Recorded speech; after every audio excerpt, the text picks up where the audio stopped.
আসসালামু আলাইকুম। আমি অ্যাডভোকেট তানভীর। আজকে যে বিষয়টা নিয়ে কথা বলবো সেটি হচ্ছে, অনেক সময় আমরা দেখি পুলিশ কোনো অভিযুক্ত ব্যক্তিকে গ্রেফতার করার পর তাৎক্ষণিক জামিনে বের হয়ে যাচ্ছেন, আবার অনেক সময় দেখি একটি দীর্ঘ সময় অতিবাহিত হয়ে যাওয়ার পরেও আসামি জামিনে মুক্তি পাচ্ছেন না। এরকমটি কেন হয়?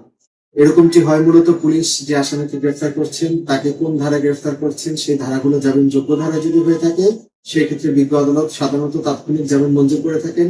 আর যদি জামিন অযোগ্য ধারায় কাউকে গ্রেফতার করে থাকে সেক্ষেত্রে একটি লম্বা প্রক্রিয়া অনুসরণ করার পর আসামিরা সাধারণত জামিনে মুক্তি পেয়ে থাকেন। সেই লম্বা প্রক্রিয়ার মধ্যে বিজ্ঞ আদালত বিবেচনা করেন আসামির যে অপরাধটি সংঘটিত হয়েছে সেই অপরাধের সাথে কতটুকু সংশ্লিষ্টতা রয়েছে, অপরাধের সময় আসামি কোথায় ছিলেন, কেউ ষড়যন্ত্রমূলক ভাবে আসামিকে এই মামলায় অভিযুক্ত করলো কিনা, এই সব কিছু বিবেচনা করে বিজ্ঞ আদালত সাধারণত জামিনের আবেদন মঞ্জুর করে থাকেন।